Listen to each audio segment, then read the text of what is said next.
누가복음 5장 1절에서 11절까지 말씀 제가 봉독해 드립니다. 무리가 몰려와서 하나님의 말씀을 들을새 예수는 게네사렛 호숫가에 서서 호숫가에 배 두 척이 있는 것을 보시니 어부들은 배에서 나와서 그물을 씻는지라. 예수께서 한 배에 오르시니 그 배는 시몬의 배라. 육지에서 조금 떼기를 청하시고 앉으사 배에서 무리를 가르치시더니 말씀을 마치시고 시몬에게 이르시되 깊은 데로 가서 그물을 내려 고기를 잡으라. 시몬이 대답하여 이르되 선생님, 우리들이 밤이 새도록 수고하였으되 잡은 것이 없지만은 말씀에 의지하여 내가 그물을 내리리이다 하고, 그렇게 하니 고기를 잡은 것이 심히 많아 그물이 찢어지는지라. 이에 다른 배에 있는 동무들에게 손짓하여 와서 도와달라 하니 그들이 와서 두 배의 체험에 잠기게 되었더라.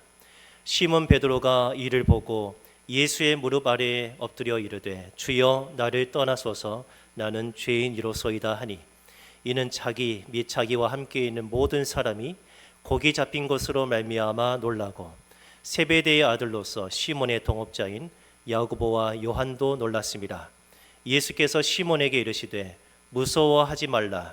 이제 후로는 내가 사람을 취하리라 하시니, 그들이 배들을 육지에 대고 모든 것을 버려두고 예수를 따르니라. 아멘. 네, 오늘 본문을 중심으로 시몬의 배에 오르신 예수라는 제목으로 말씀을 나누겠습니다. 오늘 본문에서는 예수님이 4명의 제자들을 만나시고 또 부르시는 그런 장면이 소개되어 있습니다. 그 4사람의 이름은 우리에게 너무나도 익숙한 베드로, 안드레, 야고보, 요한, 이 4사람입니다. 오늘 성경 1절에 보니까 무리가 몰려와서 하나님의 말씀을 들을새 예수는 게네사렛 호숫가에 서 계셨습니다.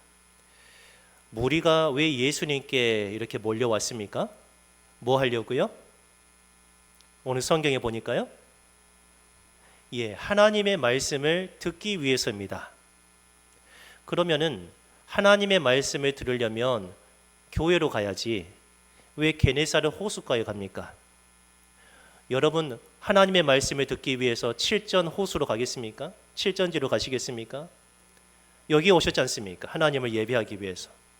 그런데 버젓이 하나님을 예배하고 하나님의 말씀을 배울 수 있는 회당이 있는데 왜 그곳으로 가지 않고 게네사렛 호숫가로 갔는가 하는 거죠. 거기에 누가 계십니까? 예수님이 계십니다. 예수님이 전하시는 말씀을 듣기 위해서입니다. 그러면 회당에는, 교회에는 하나님의 말씀을 전하는 자가 없었겠습니까? 당연히 있습니다. 랍비들이 있습니다. 바리새인과 서기관들이 있습니다. 그런데 거기로 가지 않고 왜 게네사렛 호숫가에 서 계신 예수님께 말씀을 들으려고 거기까지 갔겠습니까? 이것은 지난 시간에 우리가 살펴본 대로 예수님의 말씀에는 뭐가 있어요? 뭐가 있습니까? 권위가 있습니다. 능력이 있습니다. 권위와 능력으로 더러운 귀신을 명함에 나가는도다. 아멘. 지난 시간에 살펴봤습니다.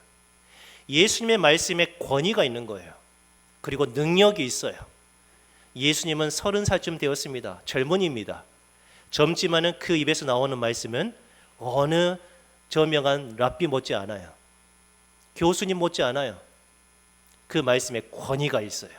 수많은 사람들이 그 말씀에 압도당하는 거예요. 왜 예수님의 말씀에 권위와 능력이 있습니까? 예수님은 누구시길래요? 하나님의 거룩한 자. 아멘. 우리 지난 시간에 살펴보았어요. 하나님의 거룩한 자이시기 때문에, 그분은 곧 하나님이시기 때문에 그분의 입에서 나오는 말씀에 권위가 있고, 그 권위 있는 말씀으로 더러운 귀신을 명하니까 나가고, 질병도 꾸짖으니까 병도 낫고 그런다, 그 말입니다.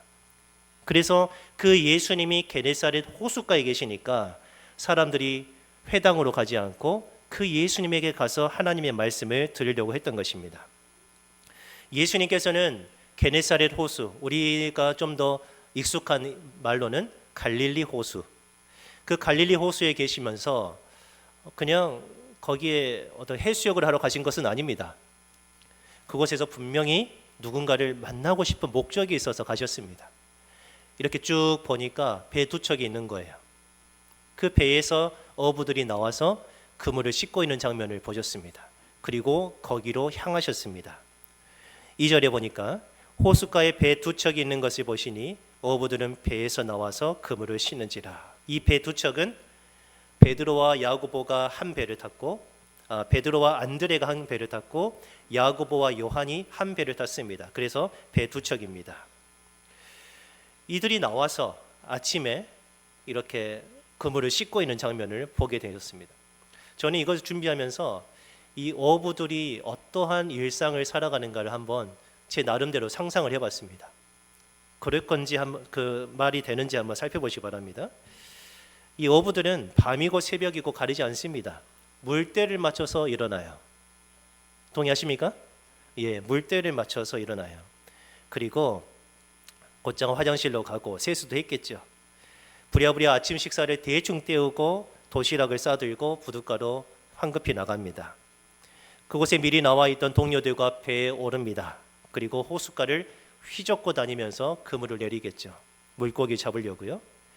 허리 한번 펴지 못하고 그물질을 합니다. 수시간 동안. 그러다 보니까 벌써 물때가 지나 있는 거예요. 더 이상 물고기가 나오지 않아요. 물고기를 많이 잡았으면 집으로 가는 길이 어떻겠습니까? 아주 가볍겠죠. 너무 즐겁겠죠. 행복하고요. 근데 잡지 못했으면 어땠을까요? 밤새도록 잡았는데 물고기 한 마리 못 잡았어요. 그가 느꼈을 허망함, 허탈감, 허무감, 그런 것들 상당히 많았을 거라고 생각을 합니다. 그리고 집으로 돌아오면서 다음번에 기약하겠죠. 어떻게 해요? 다음에는 꼭 만손으로 돌아오리라. 그물을 정리합니다. 부둣가에서. 그리고 집에 가서 가족들과 식사를 하고 씻고 나자 잠자리에 들기 시작했습니다. 그리고 그 다음날 새벽에 다시 한번 일어나는 거죠. 어제와 오늘이 똑같고 오늘과 내일이 똑같습니다. 항상 똑같은 일을 반복하는 것이죠. 우리 일상과 좀 닮아있지 않습니까? 여러분 아침에 일어나서 하는 일 날마다 똑같죠? 저를 가만히 보니까 딱 정해져 있더라고요. 4시 정도에 알람이 울리면 한 5분 정도 침대에서 이렇게 꼼지락꼼지락 몸을 시동을 걸고, 그리고 한 10분 다시 한번 알람이 울리며 일어나서 예배당에 옵니다. 그냥 잠바를 걸치고, 그리고 따뜻하게 보일러를 켜고 음악도 틀어놓고 다시 집으로 가서 이제 볼일을 보고 씻고 나옵니다. 그게 일상입니다. 일상. 항상 되풀이되는 그런 일상. 이것을 가리켜서 우리는 보통 쳇바퀴 돈다 그렇게 하죠. 쳇바퀴 도는 일생이다. 여러분도 그렇게 사셨습니까? 쳇바퀴 돌듯이. 쳇바퀴가 뭐냐면은 우리 어린이들 한번 보세요. 지금 뭐 동그란 것이 있죠. 그 안에 누가 들어있어요? 사람이 들어있는데 지금 뭐 하고 있어요? 예, 여기에서 부지런히 뛰고 있습니다. 걷고 있습니다. 그러면 돌면 돌수록 발걸음은 더 빨라지겠죠. 그렇죠? 햄스터 생각하세요. 햄스터 얼마나 빠릅니까? 이거는 쳇바퀴입니다. 쳇바퀴는 삶의 목적이 없습니다. 보람도 느끼기 어렵고요. 행복도 찾기가 어렵습니다. 그저 눈앞의 일들을 처리하면서 아등바등 살아가는 삶이 전부입니다. 그냥 항상 제자리. 그런데 이건 뭘까요? 어린이 여러분? 예, 술에 달려있는 바퀴입니다. 이건 수레바퀴라고 하는 겁니다. 우리 어린이들에게 질문합니다. 공통점과 차이점이 있어요. 똑같은 점과 다른 점이 있어요. 쳇바퀴와 수레바퀴. 먼저 똑같은 거. 굴러간다고? 굴러가 이렇게 빙글빙글 돈다는 뜻이죠. 아, 맞아요. 이게 공통점이에요. 차이점이 있습니다. 차이점. 별이라. 차이점. 손 든 거야? 아니야. 도원이.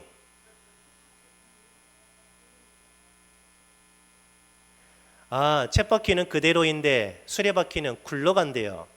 동의하십니까? 예, 동의하시죠. 수레바퀴는 생산적입니다. 그리고 진취적이에요. 목적이 분명합니다. 목적이 분명하니까 굴러가는 거예요. 그리고 굴러온 자취가 땅에 남아요. 그러니까 내가 이렇게 이만큼 굴러왔구나. 그 자취를 보면서 삶의 의미가 있는 것이죠. 여러분은 어느 쪽입니까? 쳇바퀴입니까? 수레바퀴입니까? 그리스도인의 삶은 어때야 되겠습니까? 맨날 빙글빙글 돌고 그 자리에서 머물러 있어야 되겠습니까? 아니면 앞을 향해서 진취적으로 나가야 되겠습니까? 아무튼 이 베드로는, 이 어부들은 아마도 쳇바퀴 돌듯이 그저 하루하루 먹고 살고 가족을 부양하는 일에 정신을 다 쏟았던 것 같습니다. 근데 그곳에 예수님이 계신 거예요. 밤새도록 물고기 한 마리 잡지 못했을 때, 어제는 좀 잡았었는데 하필이면 그날따라 한 마리도 못 잡았네요. 허무감이, 공허함이 아주 극에 달했을 때, 그때 예수님이 그곳에서 계셨습니다. 그 어부들이 느꼈을 일상의 허무감, 하루 벌어서 하루 살아가는 그들에게 하루의 빈 그물은 굉장한 고통입니다. 여러분, 하루 나가서 일을 해야 되는데, 그래야 오늘 먹고 살 수 있는데, 가족을 부양할 수 있는데 비가 와버렸어요. 누가 나를 일꾼으로 쓰지를 않아요. 그러면 일당을 못 받으니까 어떻게 해요? 그냥 굶는 거죠. 가장의 그 무게를 여러분 생각해 보시기 바랍니다. 그날따라 더 큰 좌절과 불안이 그 마음속에 있었다는 거죠. 충분히 그랬을 거라고 생각합니다. 근데 그런 그들을 누가 만나주셨어요? 예수님이 만나주셨어요. 예수님이. 3절에 예수께서 한 배에 오르시니 그 배는 누구의 배였습니까? 예수님의 배가 아닙니다. 시몬의 배였어요. 시몬의 배. 육지에서 조금 떼기를 청하시고 앉으사 배에서 무리를 가르치시기 시작하셨습니다. 예수님이 시몬의 배에 오르셨다는 거, 이거 굉장한 의미가 있습니다. 굉장합니다. 그 배는 어떤 배입니까? 시몬의 배긴 배인데 밤새도록 물고기 한 마리도 잡지 못했던 그 허무하게 나왔던 배입니다. 내려올 때 얼마나 허무했겠습니까? 빈손으로 내려왔어요. 공허하게. 그런데 그 배에 예수님이 오르시는데 무엇을 가지고 오르셨습니까? 하나님의 말씀. 하나님의 말씀을 가지고 그 배에 오르셨다는 게 정말 중요합니다. 시몬은 일상의 허무함 때문에 그냥 빈손 털털이로 내려왔어요. 근데 그곳에 예수님이 하나님의 말씀을 가지고 올라갔다는 거예요. 그리고 권위 있는 선생처럼 배에 앉으시고 우리에게 하나님의 말씀을 권위 있게 가르치시기 시작하셨습니다. 수많은 무리가 동일하게 예수님의 그 가르치심에 압도당했을 거예요. 한 사람도 집중하지 않는 사람이 없어요. 다 집중해서 예수님의 말씀에 들었겠지만 그 중에서 가장 집중해서 가장 하나님의 말씀에 압도된 사람은 누구일까요? 그 배에는 지금 누가 있습니까? 시몬이 있습니다. 시몬. 그리고 어부들이 있습니다. 예수님의 가장 가까이에서 권위 있는 하나님의 말씀을 제일 먼저 들은 사람이 바로 베드로라는 사실이에요. 한참 하나님의 말씀을 가르치시더니 갑자기 끊고 설교하시다가 말고 옆에 있는 베드로에게 이런 말씀을 하세요. 깊은 데로 가서 그물을 내려 고기를 잡아라. 이제껏 밤새도록 잡고 왔는데 허탕을 쳤단 말이에요. 더 이상 물때도 아니에요. 이제는 집에 가서 쉬어야 될 때입니다. 근데 다시 가라는 거예요. 그물 다 정리해놨는데 깊은 데로 가라는 겁니다. 그물을 내려 고기를 잡으라 하는 겁니다. 여러분이라면 기분이 좋으시겠습니까? 평상시였으면 베드로도 무슨 소리냐고, 당신 누구냐고, 당신 어부냐고, 나 잔뼈가 굵은 어부라고, 내가 더 잘한다고 이렇게 따졌을지도 모르겠지만 한마디를 안 해요. 왜일까요? 예수님의 말씀에 압도당한 거예요. 압도. 그 권위에 눌린 거예요. 그러니까 자기의 모든 경험, 자기의 지식, 상식 그런 거 아무런 소용이 없습니다. 시몬이 대답합니다. 선생님, 우리들이 밤이 새도록 수고하였으되 잡은 것이 없지만, 이건 사실이죠. 없지만 말씀에 의지하여 내가 그물을 내리겠습니다. 시몬은 예수님을 선생님이라고 불렀습니다. 선생님은 학교에 있는 선생님이 아니고 아주 높은 권위 있는 사람을 부를 때 선생님이라고 불렀습니다. 우리 식으로 따지자면은 영감님 이렇게 부른 것과 똑같아요. 영감. 판사가 되면 영감님이라고 부르지 않습니까? 선생님, 우리가 그물을 내리겠습니다. 근데 말씀에 의지해서 내리겠다 하는 거예요. 이 말은 무슨 말입니까? 지금 이 시몬은 예수님의 말씀을 믿었습니까? 안 믿었습니까? 믿었습니다. 믿으니까 내린다는 거 아니겠습니까? 예수님의 말씀을 내가 믿는다는 거예요. 그 말씀의 권위에 순종하겠다는 것입니다. 그 결과 어떻게 됐습니까? 고기를 잡은 것이 힘이 많아 그물이 찢어지는 거예요. 자기 배에 실을 수가 없어요. 그래서 야고보와 요한 그 배를 불러가지고 여기로 와서 나 좀 도와달라. 그래서 두 배에 가득 채우게 된 겁니다. 텅텅 비어있던 배가 가득 채웠어요. 그물이 찢어지게 많이 잡힌 물고기, 두 배에 가득 잠길 정도로 많이 잡힌 물고기. 여러분, 예수님은 왜 설교하다가 마시고 이런 것을 하게 하셨을까요? 이게 무슨 의미가 있을까요? 예수님은 베드로에게 무엇을 보여주고 싶으셨을까요? 제 나름대로 성경에는 없지만 예수님의 의도를 한번 파악을 해서 예수님이 베드로에게 가르쳐주고 싶은 내용을 한번 제가 적어봤어요. 대본에 썼다는 거예요. 대본을. 한번 그런지 안 그런지 한번 보시기 바랍니다. 예수님은 이렇게 말씀하시는 것 같아요. 그 찢어지는 물고기를 보면서, 그물을 보면서, 시몬아, 너 밤새도록 수고하면서 물고기 잡으려고 했지만 한 마리도 못 잡았지? 그런데 봐봐, 내가 너의 배에 오르고 네가 하나님의 말씀을 듣고 그 말씀에 믿음으로 순종하니까 얼마나 많은 물고기가 잡혔는가. 똑똑히 봐봐. 물고기 많이 잡는 일, 그건 내게 아무 일도 아니야. 내게 너무 쉬운 일이야. 하나님의 말씀과 상관없이 사는 일상이 얼마나 허무한지, 하나님을 믿고 섬기며 그 말씀에 순종하는 일상이 얼마나 풍요롭고 보람있는지 너는 깊이 깨닫길 바란다. 예수님은 이 메시지를 던지는 것 같아요.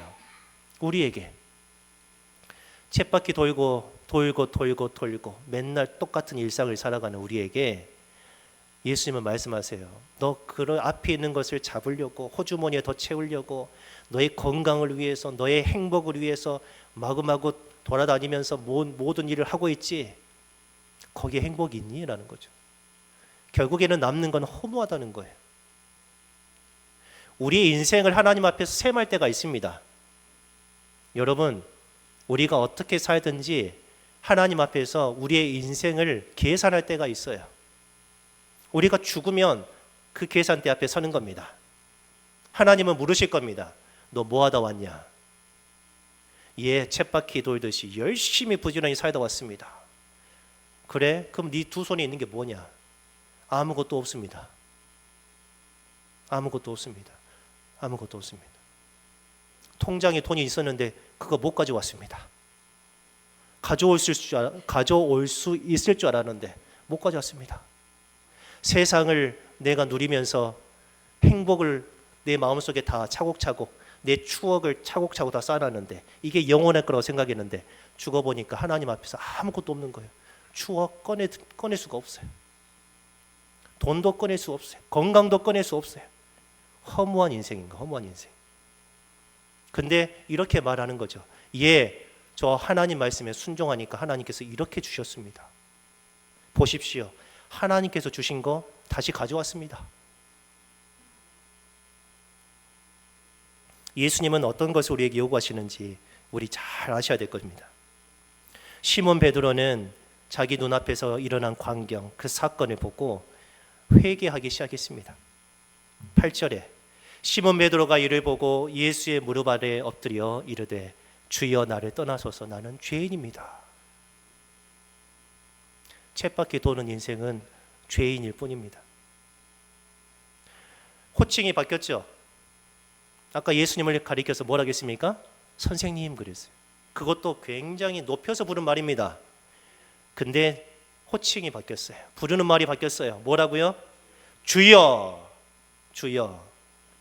이 주여라고 하는 것은 그 당시에 주여라고, 주님이라고 부르는 것은 죽음을 각오하는 말이었습니다. 왜인 줄 아십니까?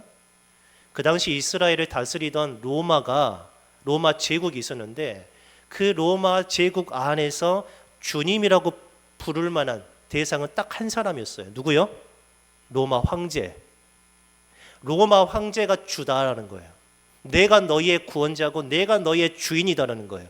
내 말을 듣고 내가 만들어 놓은 이 세계에서 너희가 나의 질서를 따라 살면 내가 너희에게 평안을 주겠다는 거죠. 먹고 살게 해주겠다. 이게 식민지 아니겠습니까? 로마 제국이 그랬어요. 그래서 오로지 주님이라고 부를 수 있는 대상은 황제였습니다. 근데 지금 베드로는 예수님을 향해서 주님이라고 부른 거예요. 내게 먹을 것을 주는 황제가 나의 주인이 아니고, 내가 이렇게 평안하게 조업할 수 있도록, 물고기를 잡을 수 있도록 모든 환경을 만들어준 그 황제가 나의 주인이 아니고, 누가 주인이라고요? 예수님이 나의 주님이신다. 아멘. 예수님이 나의 주님이시군요 라고 완전히 뒤집어져 버렸어요. 누구나 다 이런 경험이 있어야 될 것입니다. 그러면서 나는 죄인이라고 그렇게 말했어요. 베드로가 무슨 죄를 지었을까요? 시몬이 무슨 죄를 지었을까요? 왜 자기를 죄인이라고 말을 했을까요? 나는 죄인. 나는 어떤 나입니까? 예수님을 만나기 전의 나입니다. 예수님이 배에 오르시기 전에 빈 그물을 씻고 있던 나입니다. 하나님의 말씀을 듣고 깨닫기 전의 나입니다. 무엇을 먹을까, 무엇을 마실까, 무엇을 입을까 염려하면서 밤새도록 수고한 쳇바퀴 돈 나입니다. 물고기를 많이 잡으면 기뻐하고 잡지 못하면 허무감을 느끼는 나입니다. 인생의 행복과 보람이 고작 물고기 따위에 있다고 그렇게 믿었던 나입니다. 여러분, 건강하면 행복할 줄 아십니까? 어느 정도는 행복하겠죠. 돈이 있으면 행복할 줄 아십니까? 아니요, 그러지 않아요. 사람들은 눈앞에 있는 돈을 잡으려고 쳇바퀴 돈다는 거예요. 그게 죄예요, 죄. 하나님 없이 사는 인생이 죄입니다. 아무런 목적 없이 나를 즐겁게 하는 거요, 자기의 꿈을 이루는 거요, 헛되고 헛됩니다. 하나님 앞에서는 다 헛된 것입니다. 그랬던 그가 자기를 위해서 살고 자기 가족을 부양하기 위해 최선을 다했던 그가 거룩하신 하나님의 아들 예수 그리스도, 그분을 만나자마자 자기가 큰 죄인인 것을 깨달은 거예요. 쳇바퀴 인생이었구나. 나야말로 열심히 정말 성실하고 부족함이 없고 다른 사람에게 존경받을 정도로 아주 뛰어난 사람이라고 생각했을지 모르겠어요. 다른 사람에게 나를 본받으라고 말했을지 모르겠어요. 그런데 예수님을 만나자마자 나는 다 헛 인생이었구나. 인생의 허무감 느낀 거예요. 그때 예수님이 시몬에게 새로운 가치를 부여하셨어요. 너 회개하는구나. 그러면 이제까지 네가 나를 만나기 전에 그 삶을 정리해라 하는 거죠. 아무런 목적 없이 그냥 제자리에 빙글빙글 도는 쳇바퀴 인생을 정리하라는 거예요. 사명을 부여하셨어요. 예수께서 시몬에게 이르시되 무서워하지 말라. 이제 후로는 네가 사람을 취하리라. 아멘. 현재까지 시몬은, 예수님을 만나기 전에 시몬 베드로는 무엇을 잡았습니까? 물고기 잡았어요. 그런데 앞으로는 뭘 잡아요? 사람을 잡아요. 여러분, 사람을 살리는 것만큼 귀중한 일이 없어요. 그래서 우리 교회는 우리 어린이들을 위해서 정말 우리 아이들이 하나님의 사람으로 자라나지 않겠습니까? 저는 아이들이 실력 있는 사람으로 자라나는 거 관심 없습니다. 그렇게 되면 좋겠죠.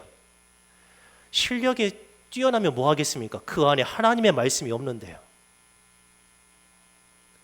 베드로처럼 그물만 내리면 만선을 하는 그런 어부이면 뭐 하겠습니까? 그 안에 하나님의 말씀이 없는 허무한 인생인데요. 그 물고기 먹으면 뒤로 나와버리면 그 말입니다. 없어져 버려요. 없어져 버려요. 그래서 우리 아이들에게 하나님의 말씀을 가르치려고 합니다. 이들 스스로가 입에서 하나님의 말씀을 외치게 될 겁니다. 그리고 영어를 통해서 실력 또한 갖추게 할 것입니다. 저는 영어를 가르치고 싶은 마음이 없습니다.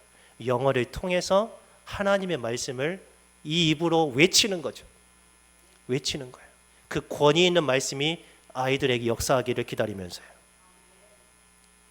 현재까지 시몬은 물고기를 잡았지만 앞으로는 사람을 잡게 될 거예요.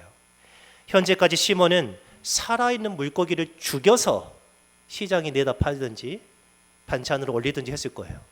그러나 이제는 죽어있는 사람을 살려서 하나님의 나라로 인도하게 될 귀중한 일을 맡게 될 거라 그 말입니다.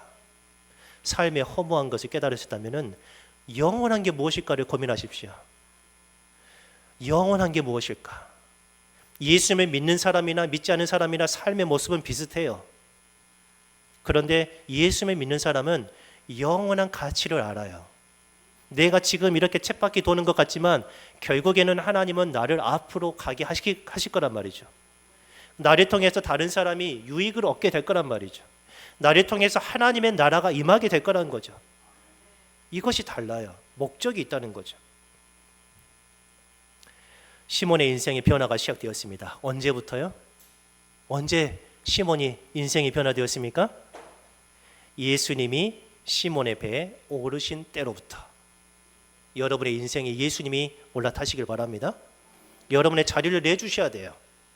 여러분이 이때까지 몰고 왔던 배, 그 배 예수님께 내드려야 돼요. 그 배에 시몬이 올라있을 때는 예수님이 올라갈 수가 없어요. 그 배는 시몬의 뜻대로 움직였겠죠. 그러나 그 배에서 시몬이 내려왔어요. 예수님이 오르시니까 이제 그 배는 누구의 뜻대로 움직여요? 말씀에 의지하여 그물을 내리리다. 깊은 데로 간 거 아닙니까? 예수님의 말씀에 따라서 그 배는 움직이게 되어 있는 것입니다. 인생의 주인이 나에게서 누구로 바뀐 겁니까? 예수님께로 바뀐 겁니다. 아멘. 나의 인생은 내가 아닙니다. 저는 실제 보지는 못했지만은 아주 믿을 만한 공신력 있는 목사님이 캐나다에서 어떤 청년이 유학하다가 이 목사님께 한 번은 연락을 했다는 거예요. 목사님, 여기에 사탄을 숭배하는 교회가 있습니다. 사탄교가 있습니다. 그들이 우리와 똑같은 성경 같은 걸 가지고 있습니다. 사탄경이 있답니다. 사탄경. 그거 한번 나중에 갖다 드릴까요? 가져와 봐라. 그래서 그 목사님이 받아서 첫 장을 딱 펼쳤다는 거예요. 우리 처음에 창세기 1장 1절은 뭡니까? 다 같이 한번 해볼까요? 태초에 하나님이 천지를 창조하시니라. 아멘. 모든 천지의 주인은 누구시라는 거죠? 하나님이세요. 그런데 사탄교는 그 경을 딱 열잖아요. 그 나름대로 사탄경을 열잖아요. 거기에 첫 문장이 이거예요.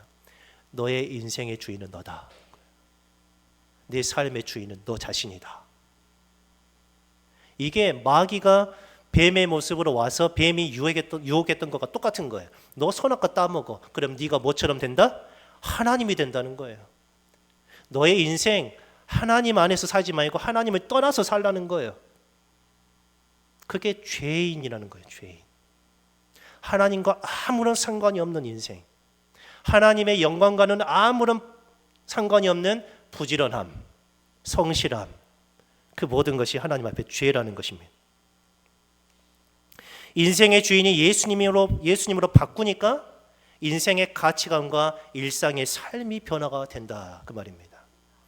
이게 바로 거듭남이고 회심입니다. 제가 그림을 보여드릴게요. 우리 어린이들 한번 잘 봐보세요. 지금 뭐가 있죠? 의자 H 아닙니까? 네, 의자 있어요. 의자는 누가 앉는 거겠죠? 예. 누가 앉아 있어요? 나가 앉아 있어요. 그럼 예수님은 어디 계실까요? 이 동그라미는 뭘 의미할까요? 내 삶이에요. 내 삶. 나라는 존재예요. 내 삶의 중심에 내가 앉아 있는 사람이에요. 근데 예수님은 밖에 있겠죠. 밖에 있겠죠. 이 사람은 누구를 위해서 사는 거예요? 나를 위해서 사는 거예요. 나의 행복을 위해서 사는 거예요. 예수님의 영광과는 상관이 없어요.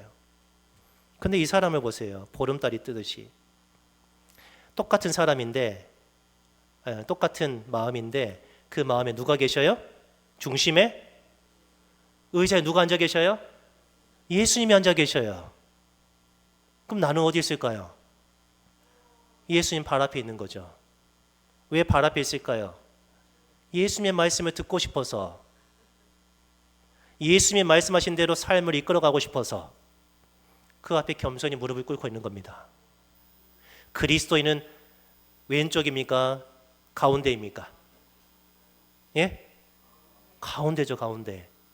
근데 예수님을 나의 삶으로, 내 배로 올라오게는 했어요. 예수님이 내 배는 오르셨어요. 그러나 여전히 예수님 거기 가만히 앉아 계세요. 이 키는 내가 운전할 테니까 하고 의자에 내가 중심에 앉아 있어요. 그럼 이 사람은 하나님의 뜻대로 삽니까? 아니죠. 그래서 죄라는 거예요, 이것이. 이게 죄예요. 얼마나 많은 그리스도인이 예수님을 영접했음에도 불구하고 하나님의 뜻과는 상관없이 사는지 몰라요. 그 죄를 회개하라는 것입니다. 그 죄를 끊으라는 것입니다. 정리해야 돼요. 누구처럼요? 이치자들처럼. 5장 11절 같이 읽어봅니다. 그들이 배들을 육지에 대고 모든 것을 버려두고 예수를 따르니라. 아멘. 예수님을 따를 때 이제까지 내가 붙들고 있는 거 계속 붙들면서 따를 수는 없습니다. 그 의자에, 내 마음의 의자에, 내 삶의 의자에 두 명이 앉을 수가 없습니다. 자동차 운전대에 두 사람이 앉을 수가 없습니다. 한 사람만 앉아야 돼요. 한 사람만. 모든 것 버려두고 예수님을 따른다 하는 거예요. 예수님 안에서 참되고 영원한 삶의 가치를 깨달았다는 거죠. 그동안 움켜쥐고 아둥바둥 살았던 모든 것 다 버렸습니다. 내 삶의 주인은 나라고 믿고 자기의 행복, 즐거움, 세상적인 성공을 따랐던 어부들, 그때부터 예수님을 자기 삶의 주인으로 모시고 예수님이 어디로 가라고 명하시든지 예 가는 겁니다. 예수님이 무엇을 말씀하시든지 아멘 순종하는 것입니다. 이 결단이 우리에게도 있어야 된다는 거예요. 그게 참된 그리스도인입니다. 말씀을 정리합니다. 우리는 제자리에서 빙글빙글 도는 쳇바퀴처럼 허무한 인생을 살아서는 안 됩니다. 빙글빙글 돈다는 점에서 쳇바퀴와 동일하지만 제자리에 머물지 않고 돌고 돌수록, 돌면 돌수록 앞으로 전진하고 진취적이고 생산을 해내는 그런 수레바퀴와 같은 인생이 돼야 되는 것입니다. 자기를 만족시키는 일에 우선순위를 두는 삶, 자기중심적인 삶, 그거 다 정리하시길 바랍니다.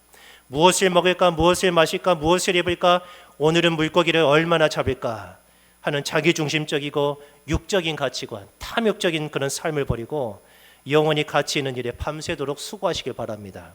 이것이 참된 그리스도인의 길입니다.